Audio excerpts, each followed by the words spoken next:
the shareholders meeting can now be considered illegal, null, and void.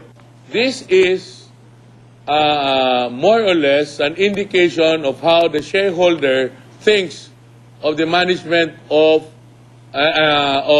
Meralco under the stewardship of Mr. Manolo Lopez.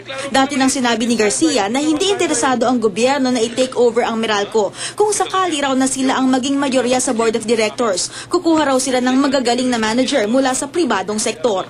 Lay Alves, Nakatutok, 24 Oras.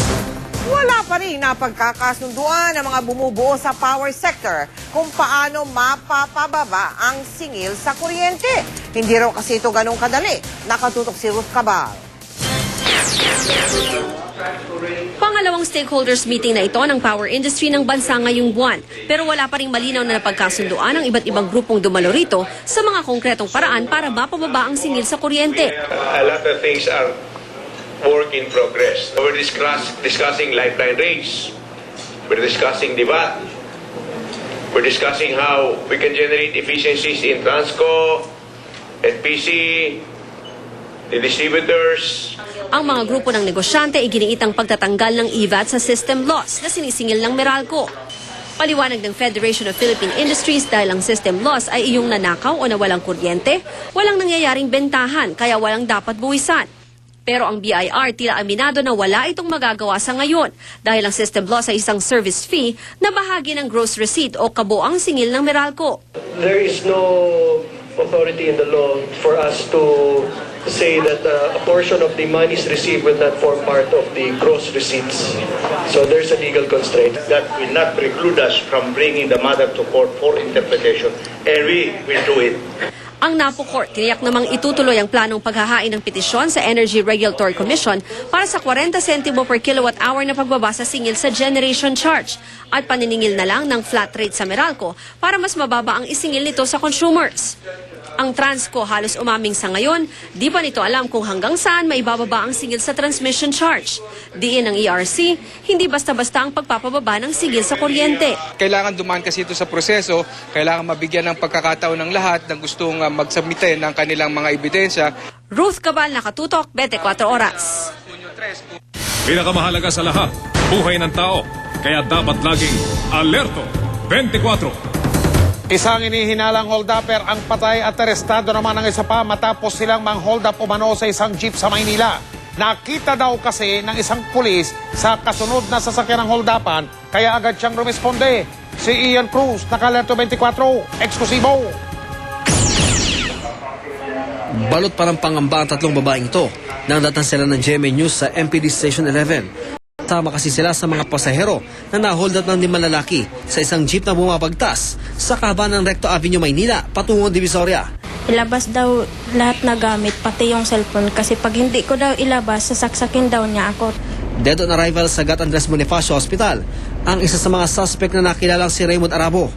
Diyan ay matapos siyang mabaril ng responding police na si PO2 Dionisio Dimasana. Nabaril na sakay din sa jeep si PO2 Dimasana nang mapansin niya ang nangyaring holdapan sa sinusundang jeep. Nang hold up na sila, nagtakbuhan na. Hinabol ko naman agad. Pagkahabol ko, yun, tinutukan ako ng isa. Pag ginawa ko, inunahan ko na. Kaysa naman maunahan tayo. Nasa kote naman ang suspect na si Joel Catala na nakuha ng paraw ng balisong habang nakatakas ang tatlo pa nilang kasama. Ano lang ako, sir, napasama lang ako sa kanila. Nagsasagawa na tayo ng follow-up operations and we have already identified yung remaining 3 suspect. Ian Cruz, Nakalerto, 24. Arestado naman ang isang barangay captain sa Taytay Rizal matapos umano niyang barilin ang tauhan ng kanyang kalaban sa politika. Si Emil Sumangin, Nakalerto 24, eksklusibo. Mga operatiba ng Regional Mobile Group ng Rizal Provincial Police ang umaresto sa suspect na si Jeremias Burayag. Si Burayag na nagpakilalang barangay chairman sa Purok 7 sa lugar ng Lupang Arenda, sakop ng Taytay Rizal, ay dinakip sa salang frustrated murder. Batay sa spot report, pinutokan daw ni Burayag ang umano'y isa sa mga tauhan ng kalaban niya sa politika gamit ang isang 12-gauge shotgun. Inoobserbahan ngayon sa pagamutan ng biktima Na-recover ng pulisya ang disabog na ipinutok umano ng kapitan sa taong anyay sa pilitang pumasok sa loob ng kanyang tahanan. Umatake, I fired it, pero my intention is not to kill him. Yes, sir. Kaya ang projection ng bala sa ulo pag ganun. Idinepensa lamang daw ni kapitan ang kanyang sarili sa bantang dala ng mga galit na supporter ng politikong kanyang tinalo noong nakaraang barangay election. Away sa politika ang umano'y punot dulo ng lahat ng ito. Sa headquarters ng Soko ng Rizal PNP, sumailalim sa paraffin test si Burayog. Hindi pa gagalaw ka pa, no? Para ano? Magsandihan ko kung matuyo yan. Wala bang electric pa? Wala po. Wala ko electric pa dito. May panahon ni Harap. Dito malalaman kung nagpaputok nga ba ng baril ang suspect. Ang masasabi ko lang sa kanila, sana tanggapin nila yung sinasabi ng pamahalaan na sino in-appoint. Yun ang dapat mangyari. Yes, sir. Hindi nila matanggap yun Emil Sumangil, Alerto, 24. Humihingi ng katarungan ng asawa ng naarestong suspect sa madugong holdapan sa RCBC sa Cabuyao, Laguna. Imposible raw masangkot sa holdapan ng kanyang mister dahil nasa trabaho raw yun nung maganap ang krimen. Ayon naman sa pulisya, patuloy nilang iniimbestigahan ang suspect. Nakatutok si Susan Enriquez. Opo, ma'am. Ganun, ma'am. Ganun po. Humingi ng tulong sa GMA News si Leo Gumolo ng Barangay Southside, Fort Bonifacio, Makati. Kaugnay ito ng pag-aresto raw sa kanyang asawang si Ricardo nitong nakalipas sa Sabado, Mayo 24. Dating sundalo si Ricardo pero nag-awol daw ito. Pasado alas 10 daw ng umaga nang arestuhin ang kanyang asawa ng mga armadong lalaki na nagpakilalang miyembro raw ng PNP and CRPO. Nung tinuro, ma'am, nung nakasibilyan, pero may baril, ma'am, dito Nung tinuro siya, dinakip na siya, ma'am, dyan. Pinusasan na siya, ma'am, dito. Ayon sa asawang si Leia, imposible raw na masangkot ang asawa sa RCBC bank robbery. Naka-duty raw sa kanyang trabaho bilang bantay bayan ng Barangay Southside si Ricardo noong Mayo 16, Biyernes, araw na pinasok ang RCBC Cabuyao at pinatay ang siyam na empleyado at isang kliyente. Pinatunayan din ito ng kasamahang bantay bayan ni Gumolon. Tapos nag-in po siya sa co-op ng alas 8. Umaga. Opo. 16. Opo. Tapos nung mga 10 na umalis po kami, nagpa-ID po kami dalawa. Dito yan siya, ma'am. Nung nangyari yun, ma'am, dito yan siya. Opo. Wala siyang Tinanong namin ng PNP NCR tungkol kay Gumolon.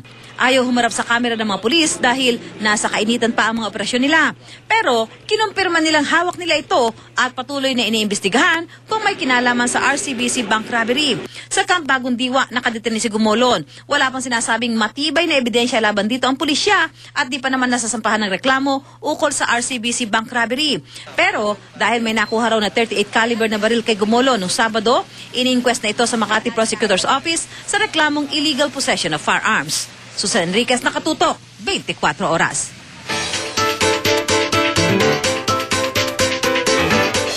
Muli inilunsad ng pulisya ang programang Pulis Ko, Teacher Ko. Sa programang ito, mga pulis ang umaagapay sa mga eskwelahang kulang sa guro. Nakatutok si Connie Season. Karaniwang problema ng mga pampublikong paaralan, lalo na sa mga malalayong probinsya, ang kakulangan ng guro. Ang Alibangsay Elementary School sa Bagulin, La Union, malayo sa kabihasnan kaya bihira ang guro na gustong magturo.